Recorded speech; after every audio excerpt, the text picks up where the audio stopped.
I kind of just, when you live in this humble state, you realize that you also want to see other people win as well. That's right. Right? If you're flowing right now, cool, this is your time to shine. That's right. I'm going to sit back and relax, and I'm going to celebrate because I know this is like, it's not about me, it's not about you, it's about providing light to people. That's what my ex is doing to herself. Yeah. Like, she cheated on me twice with the same person, and I took her in both times just because I was not standing in my lion state yet. I can definitely say without a doubt, I am so much more proud to be this person that I currently am than the person that I was maybe a year ago. So it's just like everything happens for a reason. Yeah, right. So we throw that ball down the lane, and it sometimes just veers off to the right. God's gonna be like, no, it's okay, it's okay. And he's gonna nudge us back into where we're supposed to be. I think this needs to be said, as you were saying that. I think we all go through our moments where we curse God. Oh. And I think that needs to be said. I think it needs to be said. Yeah. It's perfect. God himself is the perfect embodiment of love. Forgiving, being filled with grace and understanding, being patient with us in every single moment, still being kind when we're cursing him out. Like, that's the God I want to serve.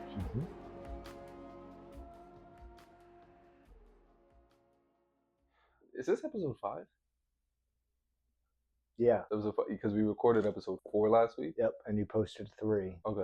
Thursday. 4 still needs to be posted. Yes, this is 5. Okay, so 4 is coming out next week, and then 5 is coming out the week after. Okay. Well, welcome back to another episode of The Prodigal Son. This is episode 5, and honestly, it feels like we're breezing through. It really does. Getting to episode 5 already is wild to think about. Yeah. We're recording once a week, posting once a week, but like still to think about how far we've come so far. So little hiccups here and there, storage, mic situations, and things like that. But that's part of the whole ironing out the aspects of like what we need to get to. Yeah. I mean, today's gonna be a good episode. We got the mics now. Hey, how are you? And no storage problems. Yeah, no storage. Well, here we go.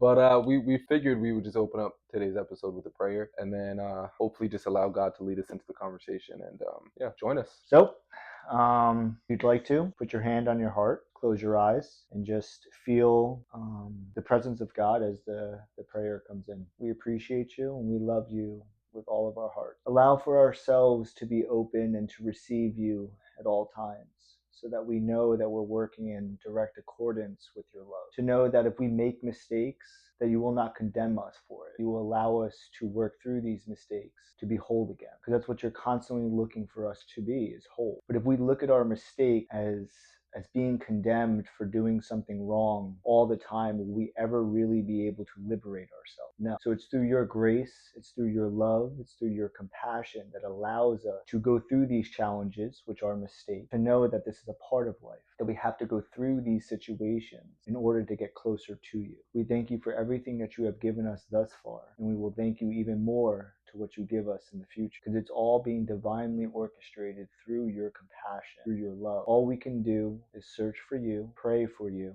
and hope that you will always be with us in every single situation that we're inside. Thank you, Father. Amen. It's beautiful. That's a great way to open it up. Yeah.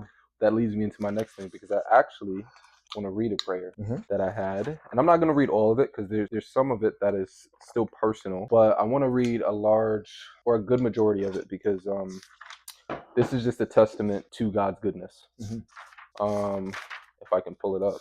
Thank you for that. Yo, your words just flow effortlessly, though. This is a gift. It's something I've worked on. It's a gift that I've had to curate. It wasn't something I was just magically given. The way I speak wasn't just naturally here. Yeah. It's something I've had to work on endlessly by just walking Hestia and just speaking to God and just communicating. And that's how it's really been just brought together as a whole. So this was something that I wrote on March 1st, 2024. And I wanted to read this because you're actually a part of this now. And I just wanted to give all glory and credit to God, because sometimes we seem to forget, especially when we pray, we seem to forget, one, what we prayed about, which is crazy, which is why I'm journaling. But then we also seem to forget some of the things that he actually has done for us, and the times where he actually does answer our prayers. And we always forget that. It's just like us humans, for some reason, it's just, he'll do something for you, you ask for it, he'll give it to you, and then you're so blind. You have eyes, and yet you're blind, and you can't really see or understand that he actually did give it to you, right? But maybe you just expected it in a different way. And I heard this quote before. It was just like, don't reject God's delivery based off of his delivery system. You form this expectation in your head And it's just like, just because he doesn't give it to you in the way that you once thought it would come doesn't necessarily mean that he can give you something that was even better than what you ever imagined. Yes. And that's how I see family. Yeah. We all have this ideal picture of what our parents should be. And then as we grow up and we go through these experiences, there's a whole different picture that has been created. And that's God actually giving us what we're supposed to receive in this life. Yeah. So instead of being angry that the picture that we wanted as we grew up to be, but then once we grew up and we realized the picture is different, it's no, God wanted that actual picture that we're growing into to be the real picture. So it's accepting that the one that we wanted is not true. The one that is true is the one that he gave us as we curated our self life. Yep. And the reason why I want to get into this is because you said something to me the other day that I wanted to save for the podcast because I think people need to hear this. I thought it was really powerful. We'll get into what you said after. I don't even know what I said. Well, yeah, we're going to get into it. But so I just wanted to lead off with this. Dear God/Jesus, thank you for another day of this life. I love you, and my love for you is growing day by day. I'm still learning how to love you because I can't see you, but in a way it makes sense that I can't see you because you're divine. A divine power that can't be explained. I'm writing this today because I know that if I pray out loud to you, I may forget it. So I figured I would just write this down. I ask you, God, by your grace, to be led by the Holy Spirit, not being filled with fear, but being honorable, brave, a leader, pure and innocent like a child, full of faith and hope in your promises and just in you in general. I ask to be pure in heart and live a life of truth, being given the responsibility to influence one day so I can serve and by serving you, serving other people. I ask to be in a position where financially I can provide and protect the people that I love and care about most, but not only just those people that I don't even know. I ask not to be filled with lust, fear, worry, doubt, and have the security within our relationship where nothing or nobody can separate me from you. I ask for wisdom, knowledge, understanding, truth, and lastly, strength. Strength of mind, strength of my body, and most importantly, strength of my spirit. And I also ask to be a soldier of you. This is last but certainly not least, I ask for brothers, people that are God-fearing. Well, we had a conversation about this, but trustworthy, strong, encouraging, faithful, loyal, and people I would give my life for. Brothers that I can grow with and go to war with. Brothers that I would never betray. Brothers that will also never betray me. Brothers that I could laugh with and trust that if anything bad ever happened to me, they would protect my family. Most importantly, I ask for a brother that is spiritual and that can also help me grow my faith. And I wanted to include that because God answered one of my prayers. You came into my life. And you the other day we were having a conversation and you were talking about a disagreement that you had with your mom. And I don't know if we're going to get into the specifics, but in the disagreement she was worrying about what your next step is in life. And you were like, why, if you believe in God, why would you worry about it? That's right. Because if you know that I am one of his children, you know that he's always going to provide, and you know that he's not going to lead me astray. Correct. And when you said that, like, I know I've heard similar things like that before. Even in the Bible, Jesus tells us not to worry, but when you said it, it made me realize how strong your faith actually is. Because it's easy to say that you trust in God, but do you really trust in God when shit hits the fan? That's right. And when you said it, it almost made me, in a way, build my faith. I was just like, wow, like God really wouldn't leave his children out on the street. No. Although, yes, there are people that are homeless, yes, but when you form that relationship with him, he will always provide. That's right. That's right. And it's so simple, right? It's if you do good to others, why would you not receive good? And that's what I was trying to explain to my mom. I was just like, when I do things, I'm doing it nothing in return. Like I'm doing it just out of this is the pureness of who I am. Like I want to help people. I want people to gain knowledge. I want people to gain health. I want people to understand more of themselves, get closer to God. Like that's my main drive and passion is life, amongst other things too. So if God knows this, which he does, that is what my passions are and that's what I'm trying to do for others, why would he set me on a course of backtracking? Because if I was backtracking and he was sending me on a backtrack, that would mean that I'm doing things out of harm. That means I'm doing things out of intentionality of causing more disruptions to people. That would be a backtrack. But if I'm not doing those, why would he send me somewhere that I won't excel? That I won't be able to get closer to him? Because that's what I want other people to do is get closer. So why would he send me further away from him if I'm trying to get closer to him along with other people? And I totally understand where she's coming from with the worrisome aspect of this is a parent talking to her child, making sure that he's set up for the next step to where he's going. Well, if you believe in God and you know that he's only going to do good, because that's what God will do for anybody, is do good, why would you put a limitation on God's ability to create the next step for anybody? That means that you don't have full trust in God. That means you don't fully believe in God. And that's what my last 3 years were traveling inside the RV, was not knowing if I was going to have enough gas money to get to the next campground, if I was going to have enough money to pay for rent at this campground, if I was going to have enough money for my own food on the table, if I was going to have enough food for my animals inside the camper. All of these things were happening throughout the last 3 years. And every single time, every single thing was provided. So it was I don't know why curation is a fucking word right now that I'm constantly using, but I was curating this faith and this belief with God the last 3 years. So now this next step of my parents moving to Delaware, me still living inside their apartment, where is my head going to rest after they leave? And it's less than a month, and I still don't fully have a confirmed place yet. But I'm not scared. I'm not worried. I'm not anxiety. I don't have, because those vibrations, which are low vibrations, they're creating a distortion to the higher field of vibrations, which is where God is living and being in presence, is in those higher vibrations. So if I'm keeping myself in these lower vibrations, which is what was taking place in those 3 years of living in the RV, of not knowing where I was going to be, but as each step got answered and each step got fulfilled, that aspect of, I don't know if God's going to do it. I don't know if God's going to do it. And every time he did it, and every time he did do it, that, oh, I don't know if he's going to do it, kept getting removed, kept getting removed, kept getting removed. Yeah. So it was just this constant relationship building exercise with God, which is what we all need to go through. We all need to go through a building relationship exercise with him. Yeah. Because the more times that we get in a intimate relationship with God, and if we have these limiting thoughts of, will God provide? And every time he does provide, that bond gets stronger and stronger. Yeah. So then when you see other people, like my mother in this last instance, having this limited belief that God will not provide for her own child, which I am also his child. So her having those limited thoughts that, will he provide for my own child? And now I recognize it because of my last 3 years with the RV. I immediately called it out, and it's just like, but that's not what he will do. Because I've already went through my relationship bonding and growth with him. So now that I saw it, it's just like, damn, that's where I was 3 years ago. So I'm seeing it coming from my mother because I was already living in that situation. And now that I see it, it's just like, why should I fear something? Why should I be nervous about something? Why should I have anxiety about something? Where no matter what, food, shelter, rent, everything was, whatever the next finger was, everything was being provided because I was building this relationship with him, and I was always doing good. And those limited thoughts were being removed from myself because the limitations were being removed. Those lower vibrations were being removed.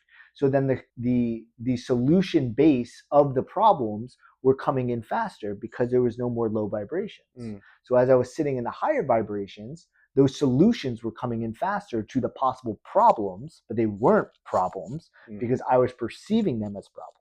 They were never problems. It was my limited perception of them being problems, but they were never problems because God was already going to solve it before it even took place. It was just in his divine timing to provide those solutions. So one thing I noticed, that was something that I was struggling to understand when I originally became a follower of God, Christ. It was, the very first question I had was, why does God allow suffering? It's one of the first questions I had when I initially started. But then I came to realize that, and it also speaks about this in the Bible, but I came to realize that even if you are a righteous individual and you do good, that doesn't exempt you from trial and tribulation. Everything is a test. God will test you in anything and everything. It could be a small little test, whether it's something that we've spoken about before, whether it's you driving and someone just cuts you off randomly. It's a little test. How are you going to react in that moment? Are you going to get angry? Or are you going to continue to be present and still and just continue to spread positivity in the world? Or are you going to get out of your car and be a jackass and have road rage? You know, everything is a test, right? So like, even in a scenario, God forbid, where let's just say you did become homeless, what can you learn from that experience? How can you grow closer to God in that experience? What is he trying to teach you in that experience? Even though you've been doing nothing but good, even though you've been living a righteous life, yes, he's still going to provide for you. But in that trial and tribulation, what is he teaching? And I guess that's the way that I, like, every day now I'm thinking, what can I learn today? What can I learn in every single experience? And I heard this quote the other day. It was, everyone here on earth, we should be perceiving things more of us like sitting in a classroom and learning rather than sitting in a courtroom. Yeah. Go ahead. Because we have this perception of God where we believe that he's judging us. That's right. Or after we die, we're going to be judged by our actions. I don't think that's how it is at all. I think God is actually the opposite of. Although he is just, I still believe that we are here to learn. And he understands that we're human. He understands that we place limitations on our own mind. So he wants us to learn through those experiences. So he's in us, right? Absolutely. So he's learning from us as well. What way would you say? If he's the creator and he knows everything. He created us, but through our own free will, he's also learning from us. He's constantly learning from all of us because he's living inside of us. Yes, he is the creator of all creations, which is also us, but how we respond is helping him learn about who we are truly on the inside. That's why we're meant to be objective. We're meant to sit in neutrality. When we can sit in neutrality, we can see the divisions everywhere. The divisions is what's creating us to be at war. So if we can see that the divisions are everywhere, we can sit in neutrality, sit in an objective standpoint to know that we don't have to react, that we could just sit there and learn. Because us learning is helping him learn to see how we react to who's creating the division, the opposition. The opposition is creating the division so that we can constantly be at war within our own selves. But if we're at war within our own selves, are we finding the love everywhere? No, we're not. So when we see division pop up in any type of field of study, any type of field of understanding, there's going to be division inside of it. It's how we react to that division is how we are able to understand our own processing. So if we do not react, that means that we're sitting in a place of wanting to see why something took place. Why did that go down? And it could be something that's happened to us in the past. And it's now being presented again because who's going to present it over and over again until we realize I shouldn't have reacted that way? God. God wants to see us improve ourselves through our free will of choice. So the only way that we can do that is by objectively seeing all of the interactions from the minimal to the grand, all of them, to understand why it's taking place. And the only way to do that is to objectively be neutral inside of everything.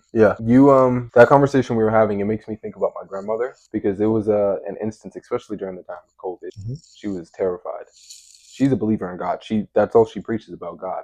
And I questioned her before. This was when I was in the beginning of my faith. I was just like, you believe in God? Pretty much what you said to your mom. I was just like, if you believe in God so much, like, why do you think do you think he wants you to live in a state of fear? When COVID was happening, everyone that defined themselves or consider themselves as Christians or believers in God, why were you so terrified of COVID?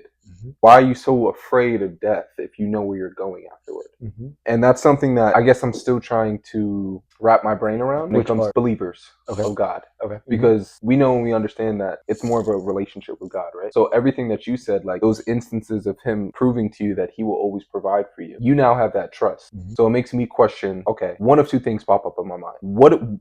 First of all, what is making you doubt so much that he's not going to provide for you? Why are you living in such a state of fear where you feel like he's not powerful enough to bring you out of the situation that you're currently in? Is it because you haven't seen him provide for you? Or is it you have seen him provide for you, but you just forgot? Could be both. About those instances. It could be. Could be both. But like, that's just something that kind of, I'm not going to say pisses me off. It just makes me question. If you're such a believer, why are you so afraid or filled with fear in regards to dying or catching a virus, COVID? It just makes me question. I think it's them not going through the experiences enough. Because it's almost like we all have, each person's different, right? So each person has a certain number of experiences that they must go through in order to fully trust in God. We all have different segments. Some could be here, full belief.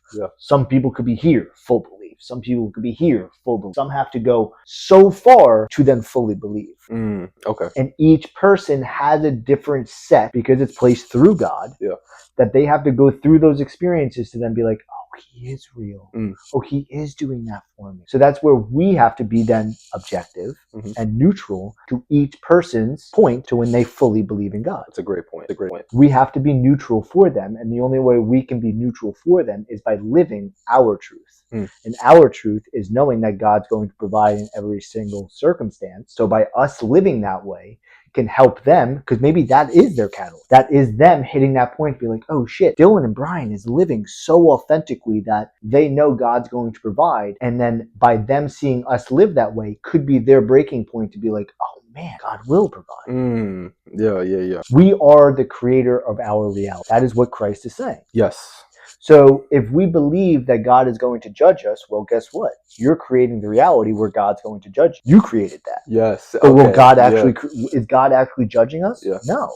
You're creating that reality. You're creating the reality of that God is, you have to fear God. You're creating that. Do you have to fear God? No. You created that reality. You put it out there. So God's going to create that reality for you. You are the creator of your reality. What do you believe in? That's what pops up in my head. What do you believe in? Not you in general, or not you specifically, but just in general. Like, what do you believe in? What are you telling yourself? What are you feeding yourself? Makes me think. I was having a conversation with somebody, and she was saying that she was clinically depressed. Okay, I was there at one point, so I understand what clinically depressed. Oh, for sure. Yeah. Oh, yeah. Yes. Now I feel like you can feel, or you can, yes, you can be depressed. But if you adopt that as your identity, and you keep telling yourself that you're depressed, you're depressed, you're going to stay in that state. You're creating your reality. You're creating your reality, right? I feel like we're living in a time, especially where depression is on the rise. Social media is, I think, plays a huge factor in it. A lot of people are going on social media, scrolling and seeing a lifestyle that they don't have. I think that plays a huge factor into it. But I feel like a lot of people, especially nowadays, adopts that as their identity. And I think it stems from comfort. Like, okay, I'm depressed. I've been clinically depressed, which then tells me, okay, well, I don't have the capabilities to go out there and do the same things that other people are doing on social media, for instance, right? You're trapping yourself in this box, and you're limiting yourself into believing that, because I think every single person here on this planet has the potential to do something great. 100%. That's why we're here. That's why we're here. We're here to learn, and we're here to make an impact in the world. But if you allow yourself to stay in the dark space where you believe that there's no getting out of it, you're going to stay there for the rest of your life. Right. And God, yes, he's given us free will. Does he want you there? He doesn't want you there. No, he doesn't want you there. Because when you're in that dark place, who's controlling you? The devil. The devil, yep. And God will allow the devil to control you because he's going to allow you that free will until you realize, like, oh, I'm stronger than this, that I don't need to have these types of thought patterns. Yep. And that goes back into that third episode of being simple, like living simple. What is the most simple thing? Think love. If you're depressed, typically there's a rampant of overconsumed negative thoughts. Thoughts with an S at the end, not just thoughts. Yeah. So when you go back to simple, one single thought, no S, just a thought of love or peace, that's all you're thinking about. So then you're creating that inside yourself. You're creating love inside yourself because that's what you're only telling yourself. Love, love, love, love, love. Same thing. There's been videos on Instagram now, like Reels, where this woman was just like, okay, follow me. Ha, ha, ha, ha, ha, ha. Like, I'm starting to laugh because it's so simple that those laughs over and over again is changing your whole chemistry of yourself. Even if you smile. Even if you smile. Yeah. So it's the same thing as one single thought, repeating that one single thought over and over and over again. And if that thought, that negative thought comes into yourself, push it away, go back to that single positive, happy thought. I 100% was manic bipolar, fucking probably 2010 range. When I was really hitting the slopes with the old nose and all the jazz that was going into it. Crazy manic bipolar. Like up, down, all over the place. But that was I had to learn through my experiences. Like every single one of us, we have to learn through our experiences. And if we're not learning through our experiences, we're not growing, A, into our own self, and B, we're not growing to get closer to God. Because we're pushing away these experiences of learning. Yeah. Meanwhile, we're supposed to learn about the experiences that we're inside of. By learning about them, you're able to have the flows like this, to eventually be like this, to eventually be like this, to eventually just be still balanced. Yes. But you have to go through it. The only way to get to the other side is to go through. And it's so challenging because there's so much that's hitting you. There's so much, right? Like it could be the food you're eating that you're not supposed to eat it, and that's why you're depressed. Like your body is rejecting the food that you're eating. So you're depressed from the food that you're eating because the chemicals that those foods are not supposed to be in you. So your digestive system, which sometimes I see as the main brain, like the gut biome sometimes is the main function. And then the brain is actually 1B. So like 1A could be the stomach, 1B could be the brain. Then there's other times where I see 1A is the brain and then 1B is the stomach. So they interflop with each other. But if your gut biome is consuming something that it's not supposed to be doing, well, what's going to happen? It's going to be turmoil. Yep. What is turmoil? Anger. What is anger going to turn into? Negative thoughts. If you change your food, your gut biome will start to become more healthy, start to become more happy. Thoughts will start to become more happy. Yeah. So there's same thing with exercise. If you're not moving, what's going to happen? The energy is going to be stagnant.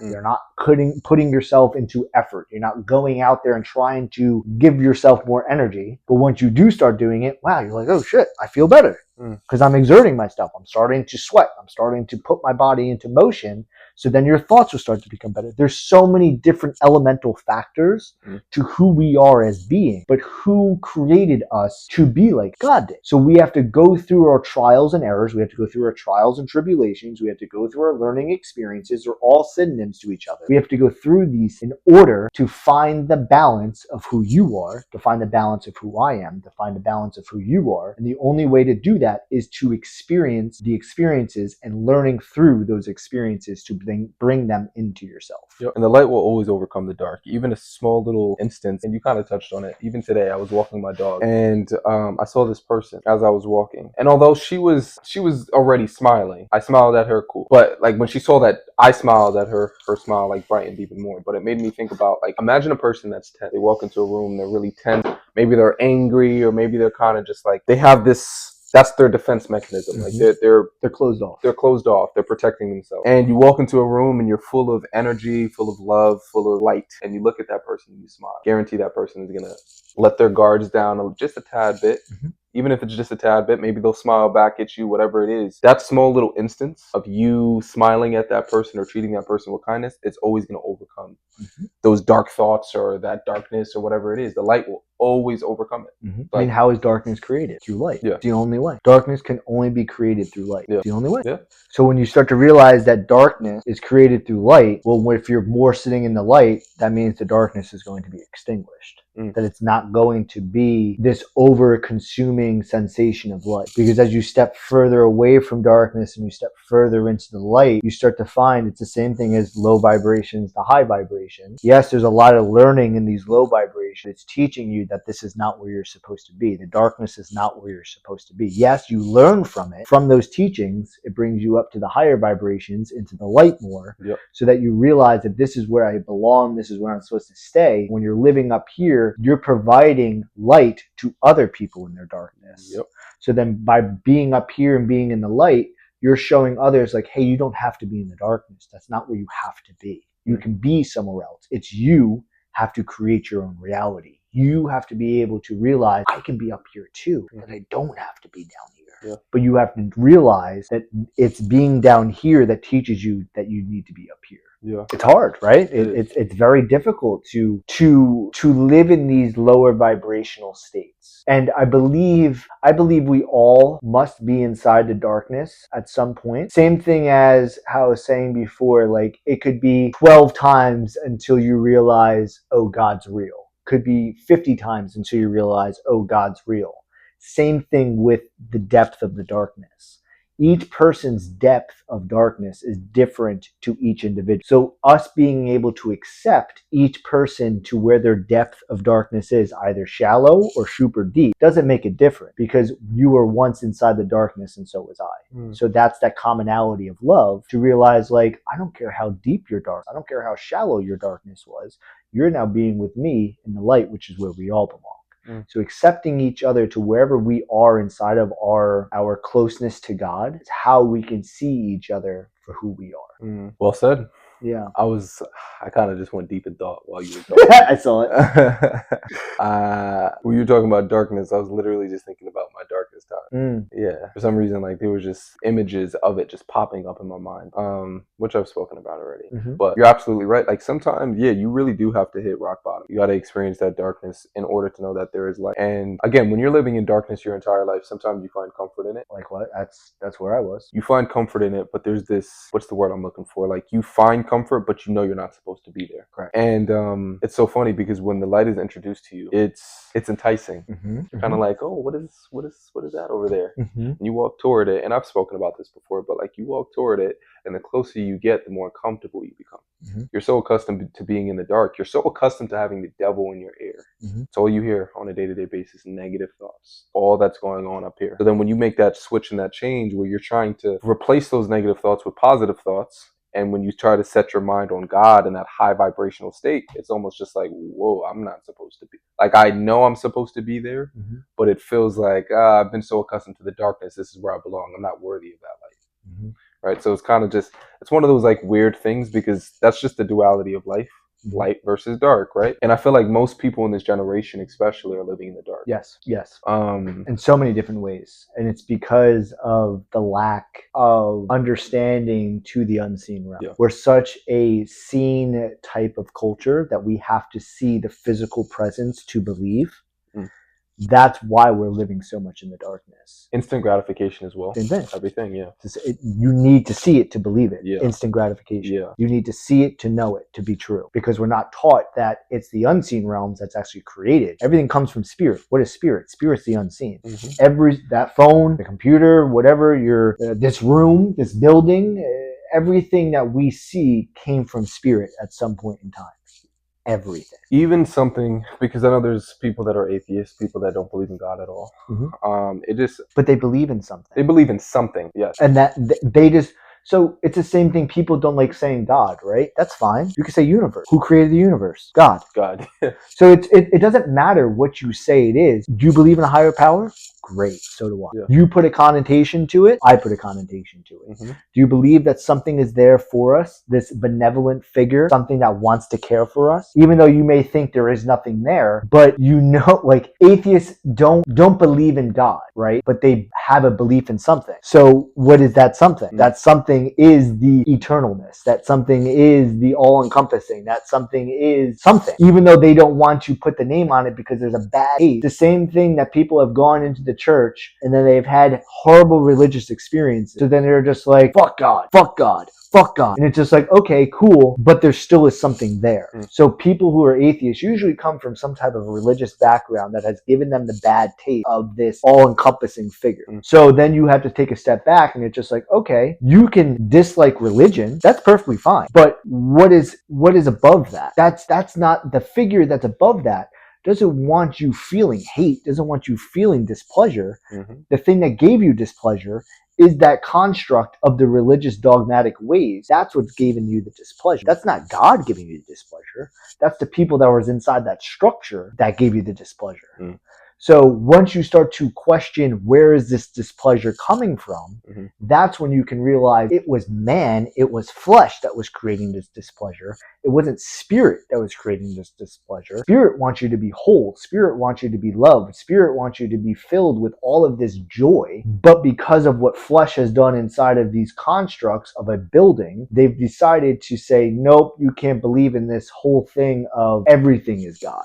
So then that puts this restraint. And it's like, why are we putting restraints on souls? Soul is a piece of the spirit. So if we're putting a limitation on the soul, that means we're putting a limitation on the spirit, which then means we're putting a limitation on God, the universe, the all creator, the whatever religion you're inside of, and how Buddha or whatever, Allah, whatever your high figure is, which is another form of God. Why are we putting this constraint on something that is all benevolent love? We shouldn't be doing that. We shouldn't be doing that at all. But these religious dogmatic ways are putting this constraint on something that's all encompassing. Why are we squeezing it? That's what we need to question. And people coming from that atheist perception, that's what they should be questioning. Why is there a constraint on something that is all encompassing? Yeah, I feel like you know what it feels like right now. I feel like I'm in such deep thought where I don't know how to express what I'm thinking.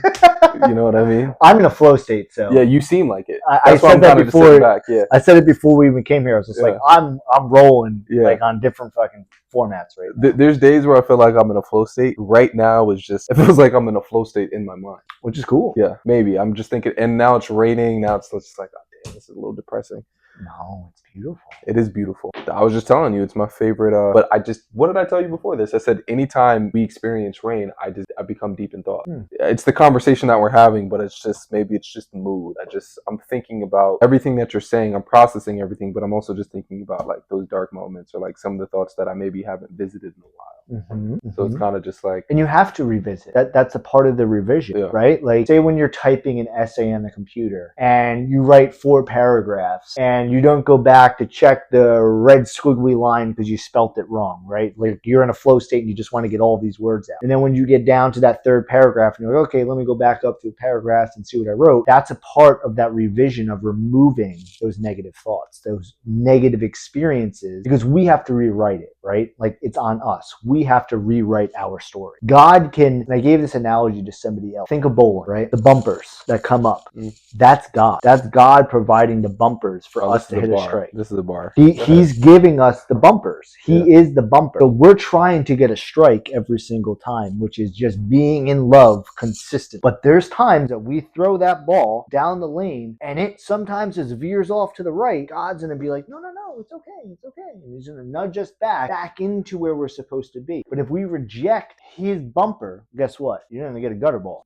But guess what? That ball's going to come back out again and you get to roll it down again. Yo, this is a bar. This is a bar, man. That's actually a really good image too. That is. Like on a t-shirt, like Christ bowling down a Don't lane give them with ideas. Don't give them ideas. We can talk about it behind the scenes. but that's a good image. Yeah. But that's what it is. Like, we have to be able to use the guidance of God, the revision of what God gave us, to be able to rewrite our story. We all have the ability to rewrite our story. Yeah. And the way to rewrite our story is any negative experience that we have gone through, we can rewrite that whole experience. It doesn't have to always be negative. It's not meant to be negative because that's us purifying our brains. That's us purifying our soul. If we continue having those negative experiences sit inside of us, that means that negative experience is sitting inside our soul. So when we revise, we can go back to that experience and rewrite it to be like, God was with me inside that experience. What was he showing? What was he trying to teach me inside that moment, to then revise, to rewrite that story of that negative experience to now be a positive, loving experience. Yeah. So every time we go back in to purify ourselves, we're purifying those negative experiences to now become positive. So then every single piece of who you are is just positive because you went back and revised every single thing that's inside yourself. Also, who reminds you of your past? Yourself. But who's in your ear reminding you? Oh, the devil. Yeah. Right. Once you come to that realization that the devil literally just wants you to lose, he's reminding you of your past. You have to make that. Once you make that, okay, in my mind, negative thought, this is coming from the devil. And once you like make that realization, okay, God isn't telling me this. God isn't condemning me. God isn't giving me this feeling of shame and guilt. It's the devil. God actually wants me to learn through this experience and know and understand that it's okay that I made a mistake, that I messed up, that I fucked up, but I can learn from it and grow from it. You're not who you are from your past. We are all here to make mistakes. That's the whole point of learning. You can go into a classroom right now, take a test, get a 50 out of 100, but that doesn't mean that you can't retake that test. That's right. Get a 75 next time. That doesn't mean you can retake it, get an 85 next time, That's 95, 100. You constantly can retake these tests throughout life. And that's the beauty of God, because God is going to put you in similar situations to test you to see if you're able to handle it in a better way that you didn't before. That's precisely right. That is exactly what life is. That is life right there. It's constant revision, constant being able to reflect so that whenever we go through experiences now going forward, we no longer see negative in anything. Because we're constantly seeing the good in every single thing that we do, which goes back to the beginning of this conversation with my mom asking, like, well, what are you going to do next? And it's just like, it doesn't matter. I know it's always going to be good because that's what I'm looking for. If I'm constantly looking for good, well, guess what? Good's always going to be attracted back. But that's how I've set my mind, because I've also lived in the other states. I lived in the negative. I lived in the depressive. I lived in the anxiety. I lived in all of those states. So now knowing what those states of mind thoughts are like, understanding it because I lived it, I now have the ability to not even think about those thoughts, think only about the good things, and only thinking about the good things is only going to be attracted to me because that's the reality I want to create for myself. I want to create a reality of good always a part of my life, because if that's what I'm creating, guess what? That's the people I'm going to be around, is nothing but good people, because that's a reality I'm creating for Guess myself. what? You're also at peace as well, and that's exactly where God wants you to be. That's right. He wants you to be at peace. He doesn't want you to be filled with anxiety or fear on a day-to-day basis. If you're filled with those things, that's what you're going to attract, and that's the state that you're going to continuously live in if you don't decide to change your state of mind. That's right. It's on you. It's on you. always on you. Yeah. And that's the point of free will. That is free will. It's on you to make the decision. Nobody else but you. Yep. We can have now, once people are truly living in the essence of what God wants to be, now we become the bumpers. We are now the bumpers inside that bowling lane. So we can guide people. Pick up that torch for the next person. To light the torch for the next person. To light the torch for the next person. It's the same thing as saying the bumpers. Yeah. We're becoming the torch, we're becoming the bumper. So when somebody bowls, we are now becoming the bumper for them to realize, hey, okay, we all make those mistakes. We all go through those thought patterns. We're here now to guide you so that eventually you can drop the bumper, you can bowl strikes every single time, and now then that person can become a bumper for somebody else. So then they can then start bowling strikes. Are you familiar with the parable of the sower? Say it, because I probably do, but I don't think I'm going to say this precisely. Yeah. But it's one of those parables where Jesus is pretty much talking about how it was a farmer who was looking to plant his seed, but as he was going along the path, some fell. Oh, yes, I know. You know this one? Yeah. Okay. I don't know if I have to get super deep into it, but the purpose of it, and he also explained it as well. He wants us to sow seeds in good soil where it can grow and bear 30, 60, 100 times what was originally planted. That's the way of life. So he doesn't want us to live in this state where, because it's very hard, it's difficult to trust and believe and have faith in things that you can't see. We understand that we're human. But I think if you separate yourself and even just abide by Jesus's teachings, everything that he taught was teaching you to live in the light. Everything that he taught. Yes, form that relationship with him, but everything that he came here for was to his purpose was to bring light into the world, which he did, into a world that was filled with darkness. It's so funny. Every time I meet someone that is experiencing depression or anxiety or fear or whatever it is, my first initial thought is, do you have a relationship with God? That's because it just brings me back to myself. And then I also make this comparison because when I was in that dark time, I tried therapy, but there was always something in my mind where it's just this is important. I feel like I need something deeper. And it wasn't until that I formed that relationship with God where I started to see a change in my life. So my first instinct to tell people is, okay, what about God? Do you have a relationship with God? Are you abiding by his teachings? Do you even know his teachings? Do you even understand who he is? Or do you have this perception of him based off the things that have been taught in religion? So it's just, that's always my first initial thought. Right. That's why all you really need to read is the red letters. That's all you need to read. Read the red letters in the Bible. Get a Bible that has nothing but the red letters of Christ's teaching. The parables you may have to read over and over again because they're deep. They're deep parables. But once you start making the connection of how can I read this parable in modern time, because we're reading this and trying to place ourselves 2,000 years ago, right? Yep. So if you're placing yourself 2,000 years ago, it's not common to you. Yeah. So it's not something that's going to be understood. Where if you see the words, understand the words, but then apply it to now, I was trying to think of something when you were saying sowing the seeds. What seeds are you sowing? Right, and it goes. That bowling analogy is basically the modern day of that. So if you plant your seeds inside of just the rocks, that's the gutter. When you're bowling, you're gonna constantly bowl into the gutter. So then, okay, cool, you make a step up, and now it's just it's somewhat a good soil, but it didn't fully get cemented in, or not cemented, but it didn't fully get into the soil for it to actually spread the roots and grow. So some of the birds came by and picked up those seeds. That's you hitting a 2-7 split inside bowling. So now you have to have such a curve on the ball to be able to hit one and then hit the other. That's sometimes the bird's picking it up. Sometimes you might actually get that 2-7 split and actually be able to get it. Yeah. And then now you planted it in good soil. Those roots are really deep in. They can grow and you can actually harvest it. That's you hitting a strike every single time. So it's using that same analogies of the past. just parables, analogies, to be able to use it now as to how can I do this. There's so many different ways that we have to be able to look at it, but bring it to the present day. Once you start bringing the present day teachings of 2,000 years ago, you understand that it's universal, that those teachings are universal no matter where you are in space and time throughout history. That it's using those words, bringing it forward, and then bringing yourself forward with it to then be able to use the understandings of what those words are to then teach it to other people. That's all that we're doing. We're using Christ's teachings to teach ourselves, to then be able to teach other people, to be like, hey, this is just a full circle. That's all that this is. Yeah. Just a full circle. But we have to have, when I thought about full circle, I went into thinking about like the paintings, like these higher ascended masters that have come throughout history. When you look at the paintings, there's circles above their head. There's circles sitting behind them. And a full complete circle is this ascended master of understandings of duality and the limitations that are in us, etc.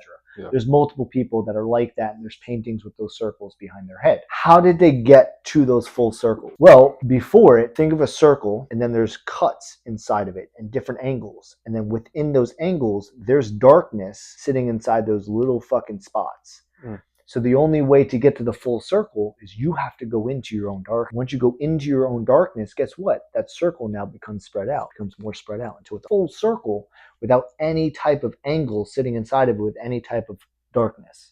Because you've went into your own darkness. What do you think they all did? Like Christ had to go out in 40 days into the desert and listen to the things the devil was trying to say, like, oh, I'll give you everything. What do you think? That's darkness inside of it. That's that angle in order for him to have that full complete circle. Yeah. That's all of us. But we all have different shards of different types of angles inside of us. Yours is different from mine because that's the way you were created. That was your soul existence.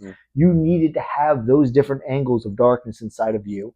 I needed to have my own darkness inside of me in order to purify myself to become that pure full circle. Yeah. Each and every one of us is different. It's us being able to talk about it to realize that, oh shit, we're all the fucking same in this thing. Yeah. All of it's the same. There is no difference. What you just said, I don't know why it gave me chills when you said, well, you were created. I don't know, like sometimes I kind of think about this, like what makes me so special to the point? God knows everyone. But sometimes I think, I'm like, what makes me so special that you created me? You know what I mean? It's just like when you come to this realization that you were created, like God molded you into somebody. And he said, because it's your soul that pretty much operates this body. Right. But just to like come to that realization that you were created by God, it's kind of just like, oh shit. It's wild, right? It's wild. Yeah. Because that tells you that you have a purpose. Okay, well, why did you create me? You're not here for no reason. Why did you create me? And that kind of just gives me chills sometimes when I think about it. It's beautiful. But the only way to find your creation as to why he created you is by going into your passions. Yes. But most people don't know what their passions are. And it's only through learned experiences. Yes.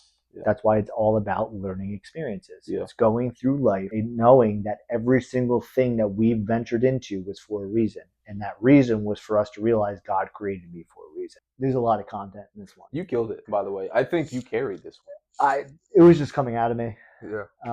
I just sat back and just. And that's sometimes that's how it works. You know what I mean? Like that's the point of being able to feed off of each other. Yep. Where it's just like, this person's just in a rocket today, just let it rock. Yeah.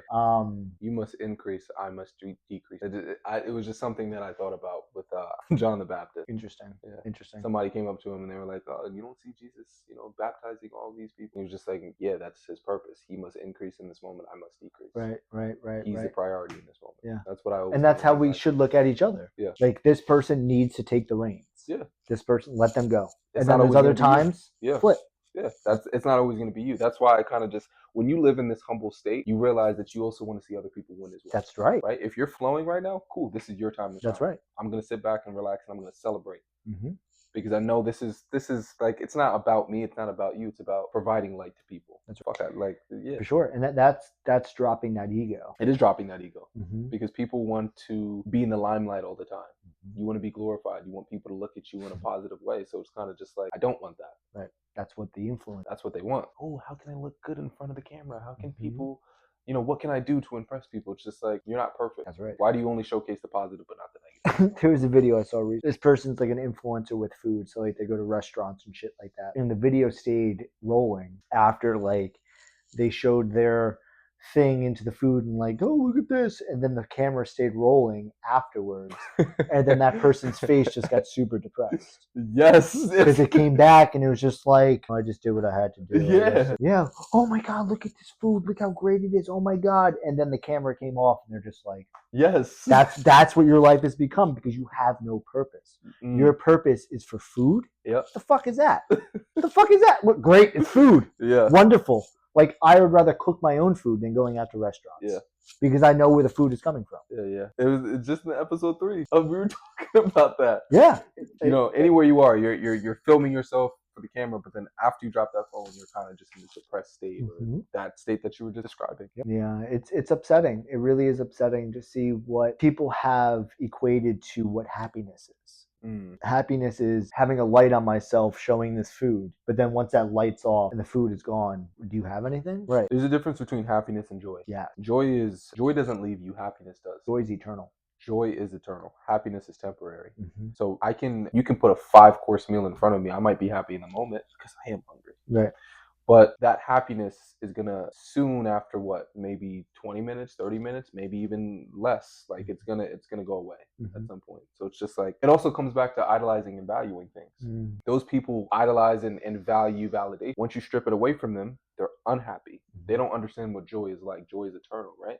So like happiness can be related to anything. If you're addicted to alcohol or whatever it is, it's just like, yeah, it's going to provide you happiness in that moment, but it's as soon as you take it away, you're going to be back in that state of mind. And that's what most people are chasing.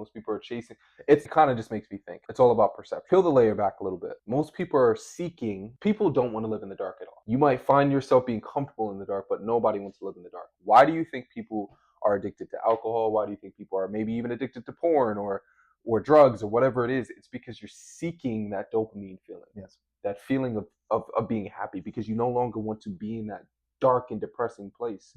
But if you flip your perception of things and realize that happiness is just temporary, it's short-term gratification, and you flip that and try and chase joy instead of happiness, you're going to then realize that you don't need those things that you're placing your value in. You don't need those things. That joy is going to provide you everything. That fulfilling feeling that you've been chasing your entire life, that you're putting, I guess, that hope into other things that aren't necessarily providing that fulfillment, that happiness that you seek.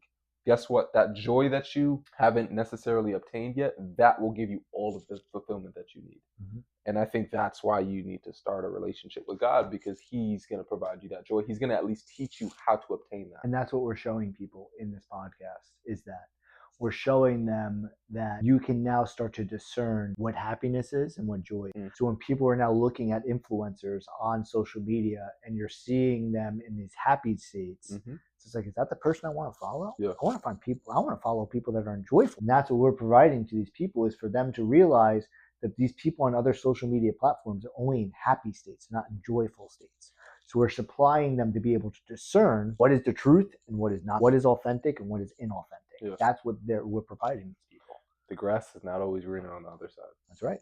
It's not always what you see on social media, how people seem like they carry themselves. It's not necessarily always the truth. So, I mean, you can take that even with relationships. Like, some people may cheat because they feel like something is better on that other side. But then you come to realize, shit, like, why do you have to mess up and make a mistake to realize, damn, I should have never made that mistake to begin with? It's just like... And I feel like that's what my ex is doing to herself. Yeah. Like, she cheated on me twice with the same person, and I took her in both times just because I was not standing in my lion state yet. I was not. I'm still not there yet, but I was not fully in my just rootedness of like, no, I'm not taking that bullshit anymore. Which is what she taught me. She taught me that through her cheating, and I'm hoping she's reflecting on realizing that, like, holy crap, I really neglected and abused, because that's what she did to me. She abused the relationship that we were in for taking advantage of somebody who's truly compassionate and truly wanting to help somebody. She abused that factor inside myself. And I hope that she reflects upon knowing that I still care for her. I still love for her. I still want the best for her, even though she abused me in that fashion. I just want her to see that, like, there is good people out there that you should not do these things to. Myself, she should not have done those things to me. But that doesn't mean that I don't stop loving her, that I don't stop wanting her to be the best, because I want her to be the best version of herself.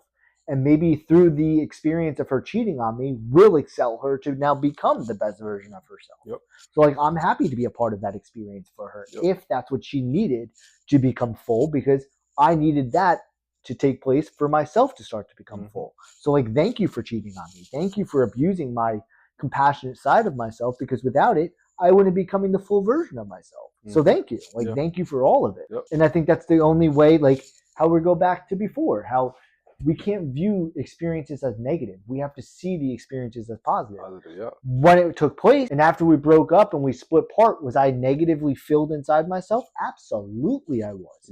But because of reflection, I've rewritten that story. Now I want nothing but the best for her. It makes me think of when I got out of my relationship.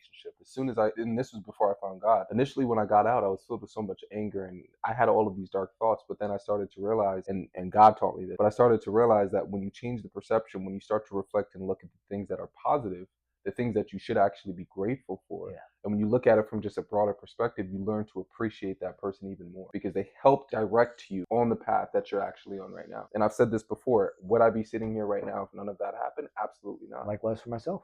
No, it actually helped me. It made me grow into a person I can definitely say without a doubt, I am so much more proud to be this person that I currently am than the person that I was maybe a year ago. So it's just like everything happens for a reason. You're damn right. And it's hard to see in that time. You feel like that, and it goes back to trial and tribulation, right? You may be so upset with God, why do you have me in this position right now? Why am I in the place that I am? Without you realizing that he's working behind the scenes. As you said before, he always provides for his children. You don't understand why he's doing what he's doing in that moment, but you will. I think this needs to be said, as you were saying that. I think we all go through our moments where we curse God out. Oh, and I think that needs to be said. I think it needs to be said. It's like your relationship with God is dependent on you cursing him out. Like you have to curse him out. It's crazy. How crazy that sounds. But like you need to go through those moments of cursing him out, because guess what? He's still going to be there even if you were cursing him out. Yes, that's crazy to think.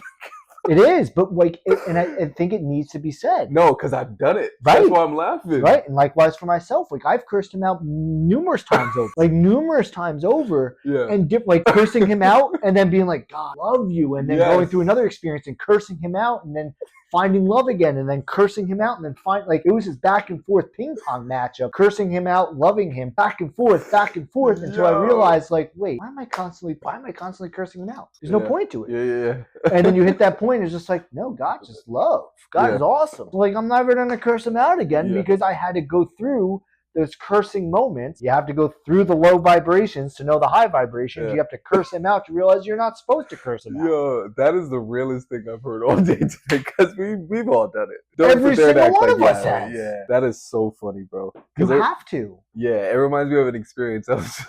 I was in such a dark place, and I was just like, you know what? F you, God. And I was just like, maybe like a day or two after, I was just, please forgive me. I'm sorry. Yeah, I'm so I sorry. didn't mean it. I was just so wrapped up. And guess what? Okay, cool beans. Continue on. You learned. It's just like you go on with life. Yeah. But you're just like, okay, God, please forgive me. I know you can take me out at any given moment, but like, you know, I didn't mean what I said. You know my heart. No, but it's so much a part of the experience of growing with God. It's to show that that's how loyal and how caring and how loving he is. Is that even if you curse him out, his loyalty will still be with you. Wow. It's such a beautiful relationship. Like it's such a beautiful relationship that you can curse out the creator of everything and he will still care for you. Even while you're cursing him out, he will still care for you. That is the most loving, compassionate relationship any single one of us can have. And when we know that that's the only single relationship that we should have with everything, that's when we start finding the people that we're supposed to be with, so that even if we have an off-putting experience with a person, but if they also feel and love God the same way, we know that it won't matter what that experience was, because eventually we will mend and come back together again. Love is patient, love is kind. That's what Christ came for. Almost just died. Yeah. Sorry, saliva. That's what Christ came for. He came to literally teach us how to love. That is he's the perfect, God himself is the perfect embodiment of love. Forgiving, being filled with grace and understanding, being patient with us in every single moment, still being kind when we're cursing him out. Like, that's the God I want to serve. Yes. And it's beautiful, because when you then translate his teachings into your own life and your own personal relationships, you start to realize how high of a frequency you're operating at. Yeah. And it's infectious. And I've even had people tell me, like, and this is not on my own accord, this is God working through me and having and applying his teachings to my life. But I've had people like say certain things like, oh my God, how are you so patient? Like, this person did this to you. Why are you still so kind toward this person? It's just like, not me. I'm just following God. Like, put yourself in his position. Getting cursed out, like seeing his child run off and squander and do stupid. The prodigal son. Like, how do you think he feels? Although he's still coming at it from a loving standpoint, but it's just like, you disrespect God every single day. Look at the things that you've done in your life. I'm sure you're disrespecting him every single day, and yet he still loves and cares about you. And he's still willing to provide for you, which is just beautiful to think about. That's why I described it as a toxic relationship. That's what it feels like. Toxic in the beginning, but then it becomes healthy. Yeah, when you come to that realization. Yes. It's like everything else. You have to go through the low to understand the high. You have Yeah. to go through the toxic to understand the health. Yeah. But it feels toxic because you're the toxic one in the relationship. Correct. Yeah. Correct. You're the toxic one. Yep. He's the one that's actually providing you all the love. He's the healthy one. Yes. You're the toxic one. Yes.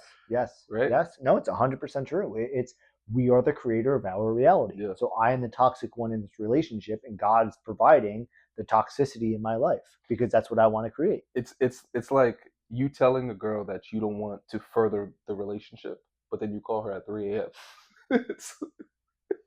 The next day, you call her at 3 a.m. Yo, you up? Like, it's the same thing with God. Like, you want to stray away from him, but when shit hits the fan, God, I'm sorry. Can you get me out of this situation? It's just like, he will every single time until you realize that you should be walking with him every step of the way, and there's no reason to go away from him. Because everything he has, you have. You own it because you're his child. And about that story, the second son that was upset. That's exactly how God responded to him in that moment. Yes, he went off and squandered his wealth, and he lived vicariously through this really what are you doing type of a lifestyle, but we celebrate because now he's back. And then he also said to the second son, he said, everything I have is yours. There's no reason to be upset. There's no reason for me to throw a party for you because everything I have is yours. But I have to throw a party for him because he came to the realization that I'm all that he needed. It's just like, yeah. Is that where we ended? I think so. Yeah, probably. Yeah. That was good. That was good. Shit. Yeah. That wrapped it up. It shows like that's you need to go on this journey. If you don't go on the journey, you will never fully understand who God is. Yeah. Well, this is a good wrap up of episode 5. I think this was an amazing episode. I agree. That was good. Yeah. Yeah, you were on fire from the start. Even with the prayer, I was just like, oh. Yeah. And I know why. We could talk about it off camera, but yeah, I know why I'm on this path now again. And it's only going to keep growing because I had to go through something the other day to get me here. But listen, I appreciate you guys. Oh, you know what? We forgot to say like, subscribe, comment. So then, do you want to do it now and then you can clip it into the beginning? Yeah. That'll be perfect. Okay. By the way, guys, whoever's watching this, please like, subscribe, and comment. I'll try and put that in the video. Please like, subscribe, and comment because it's really going to help us out. It's going to boost the algorithm. The people that don't even subscribe to us, like, it's going to hopefully land on their page. The more likes that we have, the more comments that we have, and hopefully the more subscriptions that we have. It's not for us. It's not for our own personal glory, but the whole purpose of this channel is to spread light to people that's currently living in darkness. And we can't do that without you. So please do those things for us. Please and thank you.